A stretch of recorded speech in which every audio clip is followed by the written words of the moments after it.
प्रसाद पूनावाला जी, पहले तो आप लोगों को बहुत बधाई 3 आउट ऑफ 5 पर, जो 5 कल नतीजे आए। लेकिन पश्चिम बंगाल की जीत बहुत बड़ी है। आज सवाल यह है कि क्या सत्ताधारी पार्टी, यहां पर टीएमसी या फिर असम में कांग्रेस, उनकी जो राजनीति रही आपके हिंदुत्ववादी राजनीति को पीछे करने के लिए, उसी ने आपकी जमीन तैयार की। क्योंकि ज्यादातर विश्लेषण यही दिख रहा है, अगर 22 में से 21 विधायक असम में मुस्लिम समुदाय से हैं, तो भाई उनके जो विधायक चुनकर आए उनमें से तो 95% उनके हो जा रहे हैं मुस्लिम। तो कहीं पर क्या वो जो पॉलिटिक्स करते हैं वही आपकी जमीन तैयार होती है? सबसे पहले अंजना जी धन्यवाद तो बंगाल की जनता का, असम की जनता का, पुदुचेरी की जनता का और तमिलनाडु और केरलम की भी जनता का। हम वहाँ पे जीते नहीं होंगे परंतु जनता सर्वोपरि है। परंतु आपके सवाल पे आऊँ तो उससे पहले केवल 20 सेकंड लेकर मैं आपको बताना चाहता हूँ कि आज टीएमसी के 2 मतलब बन चुके हैं, द मुस्लिम कॉकस भी और द मखौल ऑफ कॉन्स्टिट्यूशन। जिस प्रकार से ममता बनर्जी ने विक्टिमहुड कार्ड खेलते हुए पोस्ट पोल टैंट्रम, पहले पोस्ट पोल वायलेंस के बदले पोस्ट पोल टैंट्रम करते हुए अभी इस्तीफा देने से मना किया है, यह संविधान की हत्या है। क्योंकि पीसफुल ट्रांसफर ऑफ पावर हमारे संविधान का हॉलमार्क है। अंबेडकर जी ने जब संविधान दिया था हमको तो ये मेन हॉलमार्क था, और आज उसी को एक कैपिटल हिल स्टाइल, जो कैपिटल हिल में हुआ था जब बाइडेन जी जीते थे और ट्रंप जी हारे थे उनके समर्थकों के द्वारा, उस प्रकार से रेप्लिकेट करने की जो कोशिश की जा रही है। अगर कोई सही मायनों में जननायक है संविधान का, तो वो इस संविधान विरोधी कृत्य के साथ तो कभी खड़ा नहीं रह सकता। और आपने गाना भी पूछा मनोज जी से, हमें तो नहीं पूछते आप गाना, पर मैं आपको गाना सुनाता हूं। मेरी मर्जी, मैं चाहे ये करूं, मैं चाहे वो करूं, मैं चाहे संविधान की धज्जियां उड़ाऊं, मेरी मर्जी। तो मुझे लगता है ये गाना उनके लिए फिट होगा। अब आपके सवाल पे आते हैं। मैंने कहा टीएमसी का मतलब द मुस्लिम कॉकस भी हो गया है। आप बताइए, सायोनी घोष ने शिवलिंग का मजाक उड़ाया, राम जी मुसलमान थे, मदन मित्रा ने बोला, जय श्री राम बोलने पर गिरफ्तार हो गए, जागो मां बोलने पर जिस प्रकार से आप गिरफ्तार हो जाते हैं, परंतु बाबरी जिंदाबाद बोलने वाला हुमायूं कबीर गिरफ्तार नहीं होता। ओबीसी लिस्ट में 99% जो है ओबीसी के आरक्षण जो है मुसलमानों को देना, और किस प्रकार से ममता बनर्जी ने बोला कि मुस्लिम जो है वो मेरी वोट बैंक है, लात भी मारेगी ये गाय तो मैं स्वीकार करती हूँ। बंगाली करने वाले लोग 50% लोग उर्दू बोलेंगे, फिराद हकीम, बॉबी हकीम ने बोला। तो मुझे लगता है कि ये मुस्लिम तुष्टीकरण की राजनीति केवल बंगाल में ही नहीं, आप देखिए और कौन कौन हारा। गौरव गोगोई जो डिक्लेयर्ड पाकिस्तानी एजेंट है आईएसआई के, वो भी हार गए। उसके बाद हमने देखा कि किस प्रकार से स्टैलिन जी जिन्होंने सनातन समाप्त की बात की, वो भी हार गए, उनका पूरा कैबिनेट हार गया। और आपने दिखाया कि असम में कांग्रेस को 19 में से 18 मुस्लिम विधायक मिले। वो एक विधायक जो हिंदू था वो भी इसलिए बना क्योंकि वो एससी सीट पे है। एससी सीट पर उनको मजबूरन में दलित एससी समाज के व्यक्ति को देना पड़ा। बंगाल में 2 आउट ऑफ 2 मुस्लिम ही कांग्रेस को मिले। और जो बाकी भी स्टेट में, केरलम में भी अगर आप देखेंगे तो 35 मुस्लिम विधायक चुने गए हैं, उसमें से 30 इनके अलायंस के, ये जमात और मुस्लिम लीग के साथ अलायंस किए। तो हमने तो केवल हिंदुओं की बात रखी है, और वो लोग कहते हैं मुस्लिम का पहला अधिकार होना चाहिए। हम कहते हैं कि देश में इस पर मैं जवाब लेती हूं उनसे, संजय जी से। संजय जी, और आसनसोल में मतलब हर ये वीडियो वायरल हो रहा है आज। आसनसोल में अगर एक मंदिर सिर्फ इस बात पर बंद करके रखा गया था कि हम सुरक्षा नहीं दे सकते, कम्युनिटीज में क्लैश हो सकता है, और वो बीजेपी के शासन में आते हुए वो मंदिर के दरवाजे खोल दिए जाते हैं, कपाट खोल दिए जाते हैं, तो ये बहुत कुछ रिफ्लेक्ट करता है। इस पर भी टिप्पणी कीजिएगा। लेकिन उससे पहले आज बड़ा सवाल ये है कि चुनाव हारने के बाद मैं इस्तीफा नहीं दूंगी क्योंकि मैं इसको हार नहीं मानती।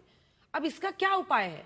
और मुझे लगता है कि संजय जी आप भी ऑफ कैमरा इस बात पर डिसएग्री करेंगे, मुझे जैसा लगता है, क्योंकि भाई इस देश में अगर आप चुनाव लड़े हैं, चुनाव हारे हैं, तो फिर आपको इस्तीफा तो देना ही होगा ना। देखिए, भारतीय जनता पार्टी जीते हैं। भारतीय जनता पार्टी जीतने के लिए बधाई देता हूं पहले गणेश कुमार उनको टीम को, और देता हूं सेंट्रल फोर्स जो तैनात रहा था, जो भारतीय जनता पार्टी के लिए तमाम काम किए हैं। आज जो ईवीएम लूट किए हैं भारतीय जनता पार्टी के लिए, उसके लिए पहले हमने बधाई देता हूं इतना जीत के लिए।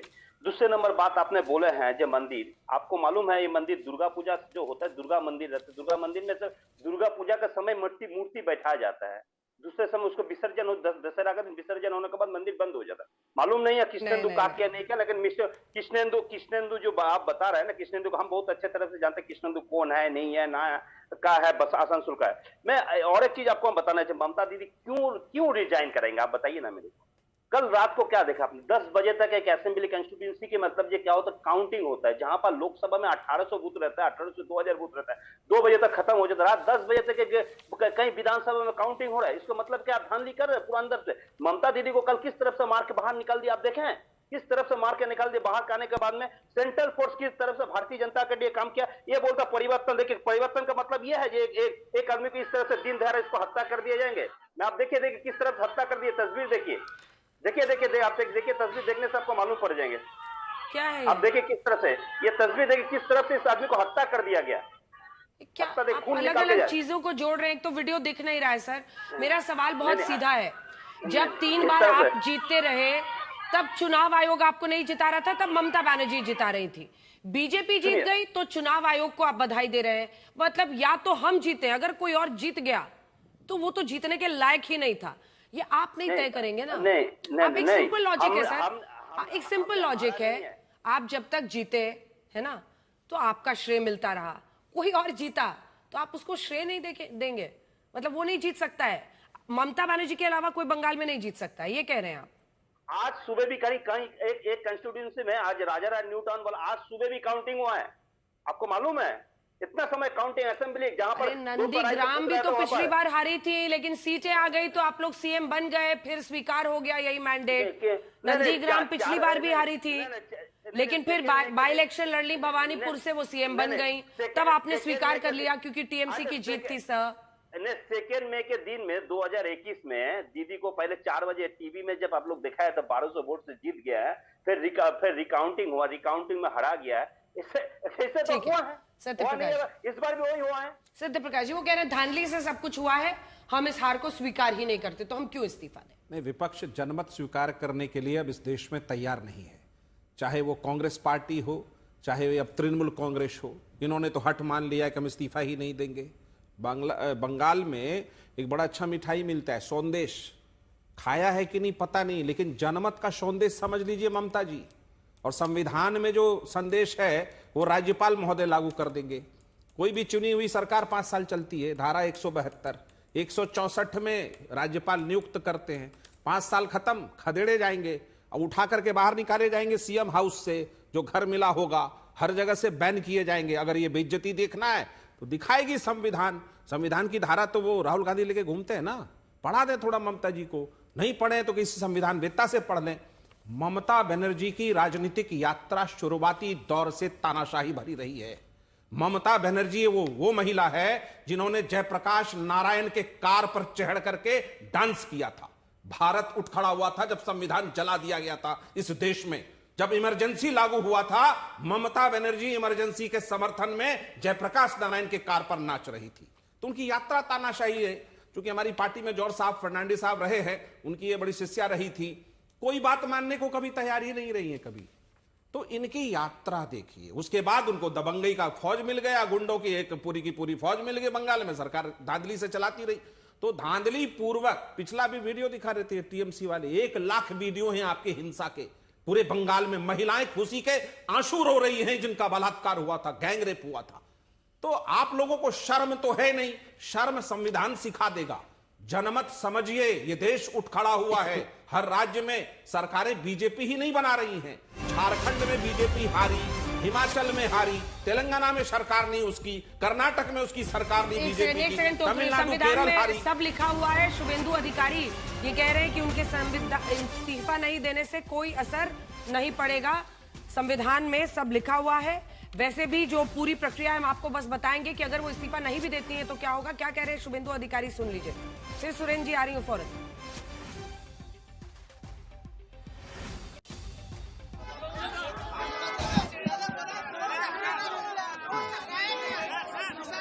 इसमें पार्टी प्रवक्ता बताएगा।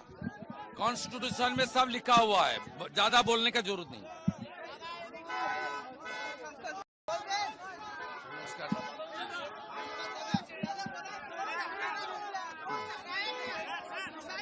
इसमें पार्टी प्रवक्ता बताएगा।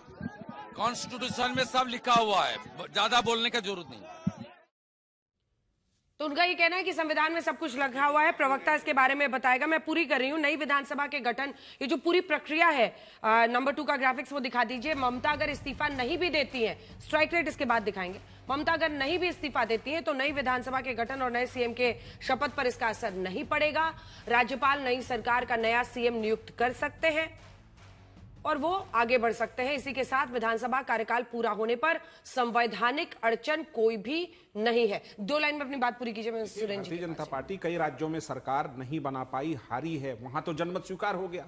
अब यहां भारतीय जनता पार्टी अगर जीत गई है तो ममता जी को जनमत स्वीकार नहीं, कांग्रेस को जनमत स्वीकार नहीं, अखिलेश जी को जनमत स्वीकार नहीं। आप सही कह रहे थे, संविधान में स्पष्ट है, वो एक परंपरा है कि हारने के बाद मुख्यमंत्री राज्यपाल से मिलकर अपना इस्तीफा सौंप देते हैं। एक बहुत कल्चर है लोकतंत्र में, वो कल्चर ममता जी को स्वीकार नहीं है। तो संविधान अपना काम करेगा और 5 साल में आपको विदा कर चुकी है वहां की जनता। जनमत अभी भी समझ लीजिए, वरना बंगाल में छोड़िए, देश में राजनीति करने लायक नहीं बचेंगे, नैतिकता खो चुके हैं। संविधान के प्रति यदि ये ममता बनर्जी का स्टैंड है तो नैतिक पतन हो चुका है तृणमूल कांग्रेस का। जनता ने तो दौड़ा ही दिया, बचा खुचा जो है वो भी खत्म हो अरे जाएगा। आपके धांधली पर भी आएंगे, धांधली पर भी आएंगे। चलिए इनको पहले वही दिखा देते हैं। एसआईआर में कहां सुनिए ना दादा संजय जी, एसआईआर पर आप लोग बात कर रहे हैं ना कि एसआईआर हुआ है। सुरेंद्र जी प्लीज माफ कीजिएगा, एक छोटा सा मुझे उनको बस रिस्पॉन्स देना है। टॉप 20 वोटर डिलीशन सीट्स का नतीजा आप सुनिए, जहां पर सबसे ज्यादा एसआईआर में वोट कटे हैं। ये डेटा है और इसमें कुछ भी गड़बड़ नहीं है। जहां पर टॉप डेटा कटा वहां पर से 13 सीटें उसमें टीएमसी जीती है, 6 बीजेपी जीती है और 1 कांग्रेस पार्टी जीती है। टॉप 20 सीट्स जहां पर सबसे ज्यादा वोटर डिलीशन हुआ, और हम इसीलिए वोटर हटे 74,775 और टीएमसी का जीत का मार्जिन है 7,000 के पार। ऐसे ही आप लालगोला सीट देखिए जहां पर 18,960 के मार्जिन से टीएमसी जीती है, 55,000 वोट कटे हैं। जीत का मार्जिन ऐसे ही हमने पूरी जितना टॉप 20 सीट्स है ना, हमने सोचा कि एक एक सीट का डिटेल निकाल के लाते हैं। इसके पास आपका कोई काउंटर है, जहां पर 46,000 वोट कटे हैं वहां 40,000 के मार्जिन से आप देखिए रघुनाथगंज में टीएमसी जीती है। अब थोड़ा फैक्ट्स पर भी बात कीजिए ना। अब मैं लौटूंगी सर, आप धांधली करते रहिएगा। मैं सुरेंद्र जी के पास जाना चाहती हूँ, उनको जरा स्ट्राइक रेट हर पार्टी का दिखाते हैं।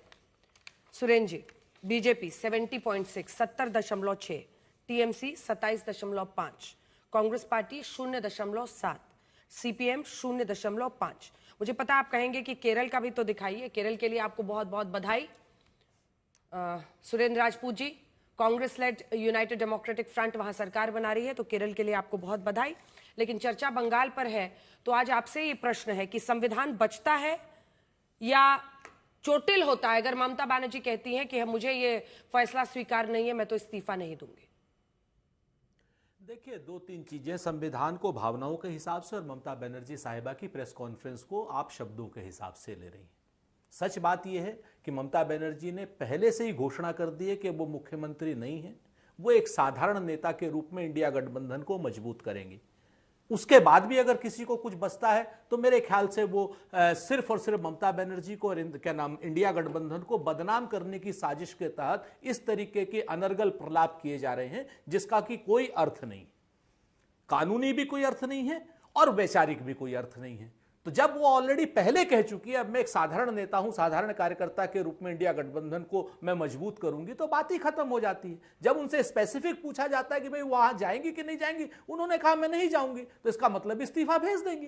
कौन सी बहुत बड़ी बात है। तो लेकर के, लेकिन इसको लेकर के सारे लोग बहस कर रहे हैं, लेकिन बहस इसको लेकर के अंजना जी कोई नहीं कर रहा है कि शुभेंदु अधिकारी चुनाव शुरू होने से पहले से और चुनाव खत्म होने के बाद अभी 5 मिनट पहले तक हिंदू हिंदू हिंदू हिंदू हिंदू, अगर यही काम किसी मुसलमान ने कर दिया होता, मुस्लिम मुस्लिम मुस्लिम कर दिया होता, तो अभी तक देश में भारतीय जनता पार्टी के साथियों के और वैचारिक साथियों को और इकोसिस्टम में अभी तक क्या हो रहा होता वो आपके सामने मौजूद होता। मुझे कहने की आवश्यकता नहीं है। अभी तक उसको अलकायदा बना दिया जाता, ISIS बना दिया जाता, फलानी चीज बना दी जाती। जितने वीडियोस कल से मतलब मुसलमान मतलब कांग्रेस, जितने कान में तेल देकर सोए रहते हैं क्या? यार देखिए, उस दिन सुनाई नहीं पड़ा था, आप ही के नेता थे ना। कांग्रेस मतलब मुसलमान, मुसलमान मतलब कांग्रेस। राहुल गांधी के कान में तेल, आपके कान में तेल, पूरी कांग्रेस के कान में तेल। सत्यप्रकाश जी, अद्भुत सुरेंद्र जी, सुंदर प्रकाश जी, में एक नंबर। स्टूडियो में आने का फायदा नहीं, बहुत अच्छा है। स्टूडियो में आने का फायदा नहीं, गलत बात है, एकदम गलत बात। ये अगर उचित है तो मुझे बता दीजिए। ये सत्य प्रकाश जी तो किसी नहीं, समय अरे अच्छे सुरेंद्र आदमी जी, होते आप थे। बोलिए, प्रभु, लेकिन बोलिए, इस समय बोलिए। क्या हो रहा है मेरी समझ से बाहर है। अरे सत्य प्रभु, प्रकाश जी, कहिए आपकी आप। पार्टी का अपहरण हो चुका है। अरे सुरेंद्र भाई, थोड़ा सा नैतिकता रखिए। अरे बहुत थोड़ी सी नैतिकता, नैतिकता कहिए। नहीं है आप में, मैं माफी चाहता हूं, लेकिन अच्छा, नहीं है तो दो भी चीजें- चलिए, आप हाँ, कहिए। हाँ, दो चीजें मैं आप आपको में है, बड़ी आप कह स्पष्ट लीजिए। बता देता हूं। और अभी जिस तरीके की भाषा का उपयोग हो रहा है, जिस तरीके के अभिमान और दंभ भरी भाषा का उपयोग हो रहा है, कल से जिस तरीके से टीएमसी के कार्यकर्ताओं की हत्या की जा रही है, जिस तरीके के वीडियो आ रहे हैं ममता अंजना जी, उसको देख करके मैं तो स्तब्ध हूं। क्या इसी के लिए बंगाल में भारतीय जनता पार्टी का शासन आया था?